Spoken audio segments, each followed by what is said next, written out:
주변에 앉아 계신 분에게 이렇게 인사합시다.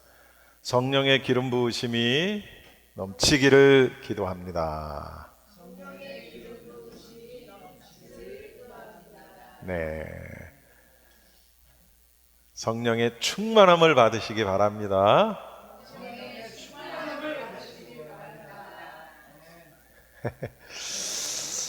자, 오늘부터는 제가 한 2달 정도 사도행전을 좀 살펴보겠습니다. 사도행전을 설교 때와 또 새벽 기도 때도 사도행전을 이렇게 보도록 그렇게 하겠습니다.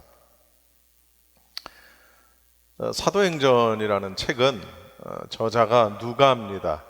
누가복음을 기록한 누가가 저자죠. 그래서 누가의 2번째 책이 되겠습니다. 사도행전의 주된 내용은 우리가 잘 아시는 대로, 여러분이 아시는 대로 부활하신 예수님이 승천하신 그때부터 시작해서 로마에서 바울이 복음 전도를 할 때까지의 약 30여 년간의 초대 역사를 기록하고 있는 것이 바로 사도행전이죠. 그러니까 한마디로 얘기하면 예수님께서 시작을 하시고 또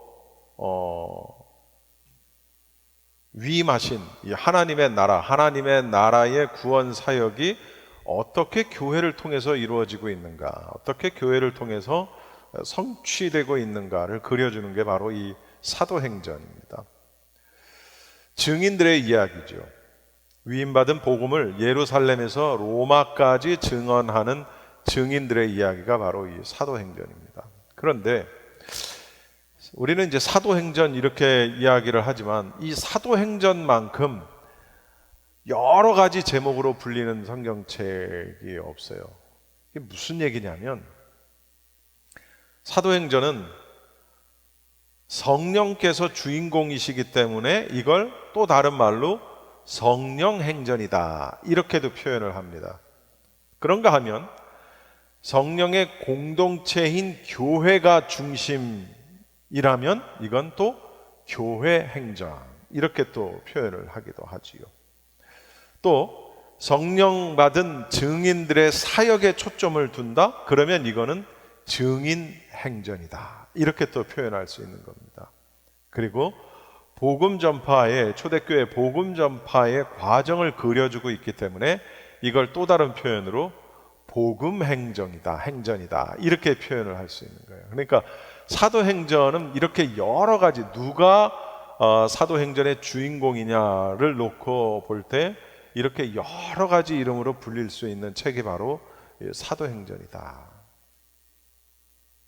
그리고 이제 또 하나 누가복음과 사도행전이 한 저자의 작품이기 때문에 이걸 또 이렇게 얘기하는 사람도 있어요.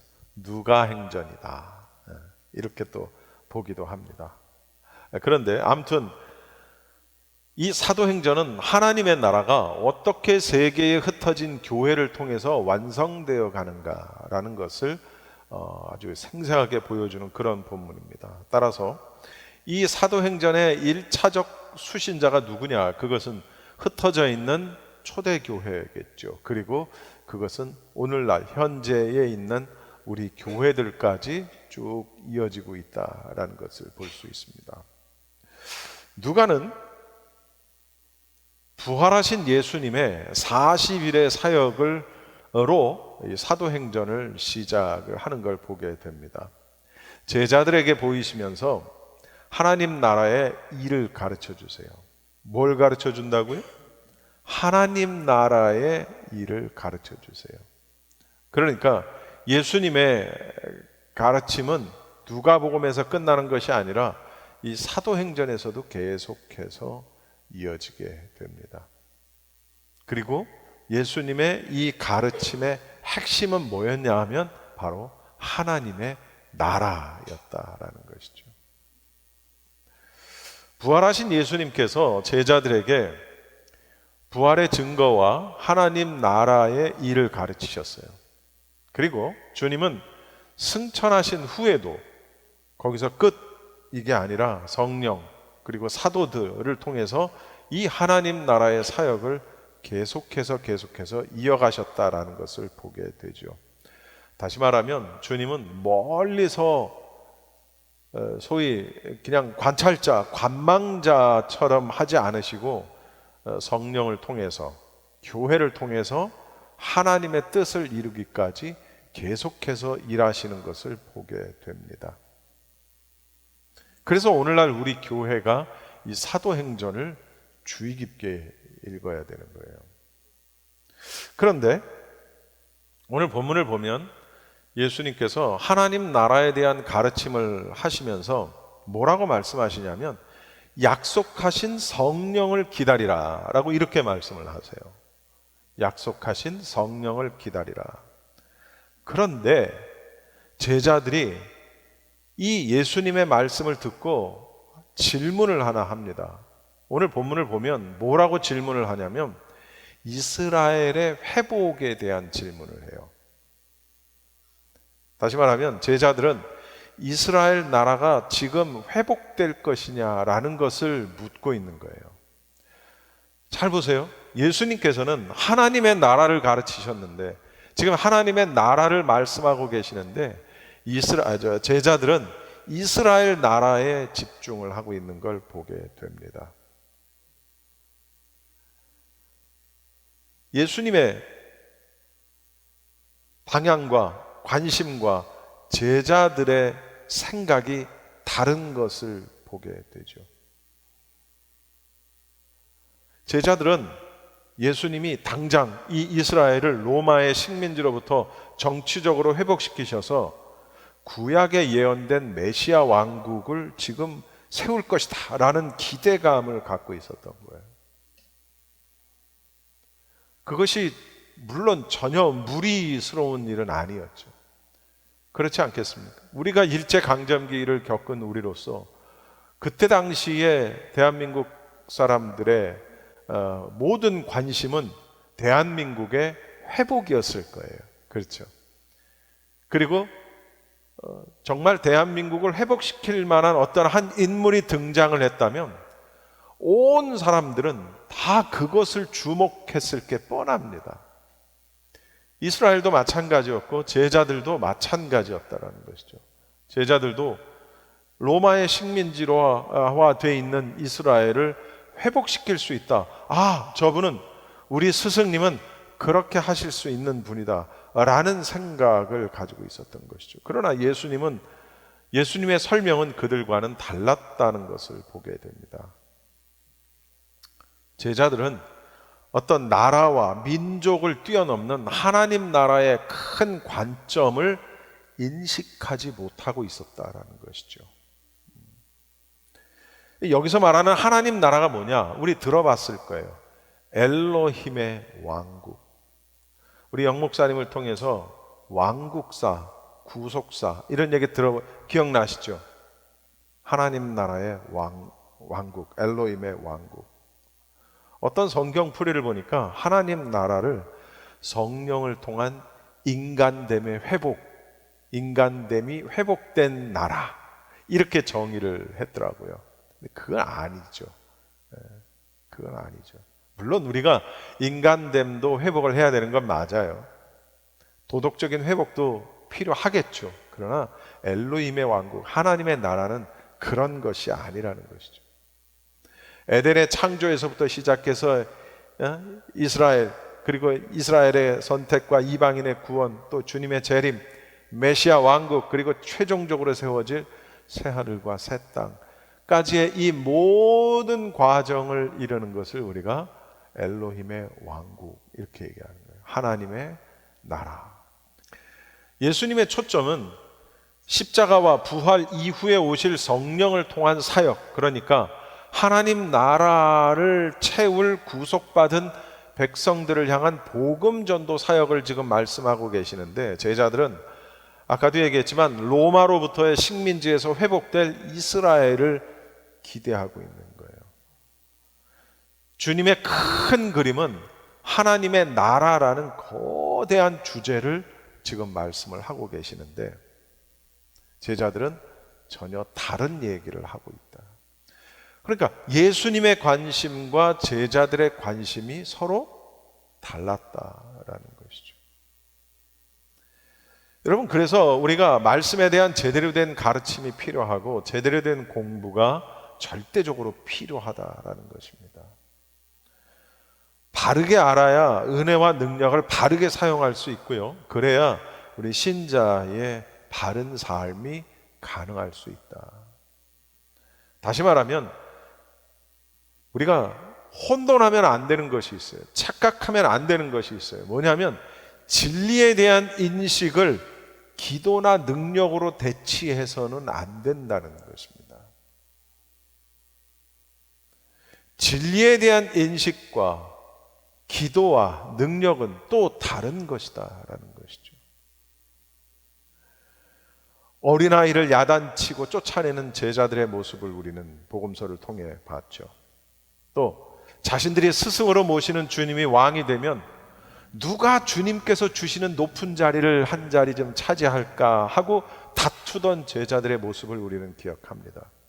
그리고 오늘 이 본문처럼 주님은 하나님 나라의 큰 그림을 말씀하시는데 그들은 이스라엘의 식민지 회복을 생각하고 있는 거예요. 핀트가 안 맞는다고 우리 그런 말 많이 쓰죠, 예전부터. 관점이 맞지 않아요. 참 저는 모세도 속이 까맸을 것 같고 그 다음 예수님도 속이 까매졌을 것 같아요. 정말 엉뚱한 소리하고 엉뚱한데 정신이 팔려 있는 걸 보면 예수님이 얼마나 그 속이 새카매지셨을까. 예수님께서는 그 제자들의 질문에 어떤 부정도 긍정도 반응하지 않습니다. 그러면서 뭐라고 말씀하시냐면 때와 시기는 하나님의 주권에 있다. 너희들이 신경 쓸 바가 아니다. 다만 너희들의 역할은 이거다. 땅끝까지 복음의 증인이 되라. 할렐루야. 땅끝까지 이르러 복음의 증인이 되라. 예수님의 지금 관점은 그거였다는 것이죠. 이제 너희들이 증인 사역을 해야 된다. 어떤 증인? 부활과 십자가의 증인 사역, 복음의 증인 사역을 이제부터 너희들이 해야 된다. 그러기 위해서는 너희들이 반드시 기다려야 될 것이 있다. 뭐냐? 성령이다. 지금 그걸 말씀하고 계시는데 나라의 회복을 지금 이야기하고 있는 제자들의 모습을 보는 겁니다. 한 자리 차지하겠다는. 여러분, 여기서 우리는 우리 스스로를 한번 짚어봐야 된다는 것이죠. 무엇이냐면 나의 삶의 관심이 무엇이냐라는 것이죠. 내가 지금 가장 중요하게 여기는 것이 무엇이냐? 나의 신앙적 관심은 무엇이고 나의 삶의 관심은 무엇이냐? 지금 예수님과 제자들의 관심이 다르잖아요. 나도 그럴 수 있다는 거예요. 우리들도 그럴 수 있다는 거예요. 전혀 다른 쪽에 관심을 두고. 예수님께서 마지막 시대를 뭐라고 말씀하셨냐면 우리 잘 아는 대로 노아의 때와 같다. 노아의 때가 어땠는데? 노아의 때는 사람들이 장가가고 시집가고 먹고 마시고 그러다가 비가 내리고 물이 차서 사람들을 다 휩쓸고 지나갈 때까지 그들은 몰랐다. 그게 노아의 시대라는 거예요. 근데 지금 마지막 때가 노아의 시대 같다. 이제 앞으로 롯의 시대가 온다. 여러분, 먹고 마시고 시집가고 장가가는 것이 죄는 아니죠. 그러나 이 성경이 말씀하고 있는 게 뭐냐면 내 관심이 어디에 있느냐라는 거예요. 어디에? 내 관심과 내 가치와 내가 추구하는 것이 신앙적인 것이냐, 하나님께서 나에게 예수님께서 무엇을 요구하시느냐에 대한 그런 어떤 냉철한 그런 판단이 아니라 그저 먹고 마시고 장가가고 시집가는 일에 있지 않느냐라는 것을 우리가 생각해 봐야 한다는 것이죠. 다시 말하면 나의 사명과 나의 비전은 무엇이냐라는 것이죠. 내가 지금 하고 있는 일, 혹은 내가 앞으로 하려고 하는, 내가 계획하고 있는 그런 일들이 이것이 하나님의 뜻이냐, 이것이 하나님이 나에게 원하시는 일이냐라는 것을 우리는 한 번쯤 생각해 봐야 된다는 것이죠. 성령이 그들에게 임하시면 우선 그들은 놀라운 능력을 입을 거예요. 그렇죠? 이제는 예루살렘에서부터 땅끝까지 파송이 될 겁니다. 이스라엘의 회복이라는 것은 이렇게 어떤 민족 혹은 어떤 영토, 어떤 역사 이런 거를 넘어서는 거예요. 하나님 나라의 창조 세계 전체로 확대가 되는 것이죠. 이게 바로 주님께서 제자들에게 말씀하셨던 거대한 하나님 나라의 모습이었다라는 것이죠. 하나님 나라는 부름받은 제자들, 그리고 우리 성도들의 순종과 참여를 통해서 이루어진다는 겁니다. 할렐루야. 반드시 기억하십시오. 하나님의 나라는, 하나님의 뜻은 부름받은 제자들, 성도들의 순종, 참여를 통해서 성취되어 가는 것이다. 그렇기 때문에 내가 지금 어떤 관심을 가지고 있느냐, 내가 지금 추구하는 것이 무엇이냐, 내가 지금 계획하고 있는 것이 어떤 것이냐를 살펴보는 일이 그래서 중요하다라는 것이죠.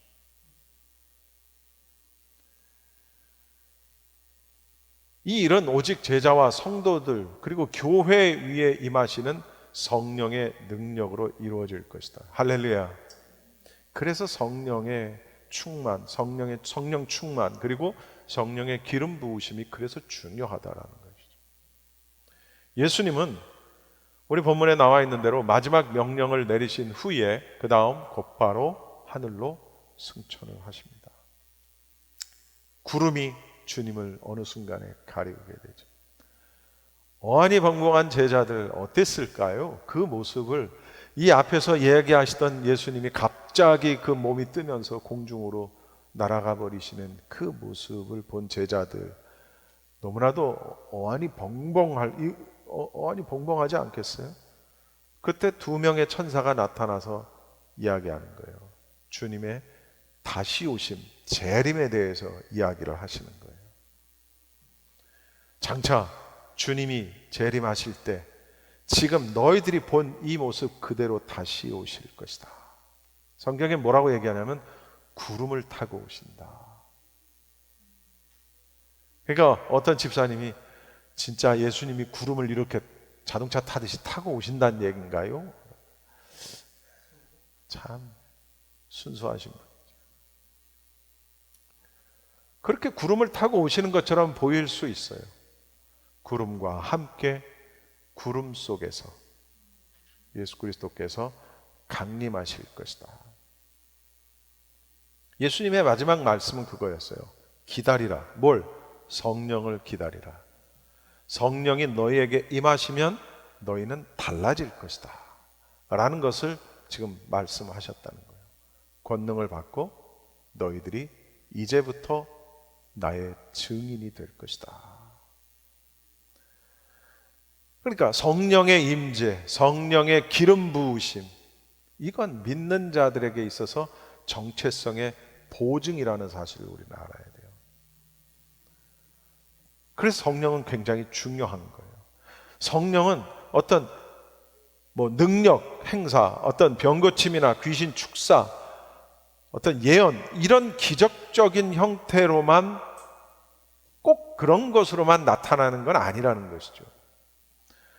성령의 기름 부으심은 우리가 증인된 삶으로, 증인의 삶으로 살아가게 할 능력을 우리에게 주신다. 신자가 일상을, 우리의 보통의 삶을 진리 안에서 바르게 살아갈 수 있도록 돕는 것이다. 그 돕는 분이 바로 성령님이시다.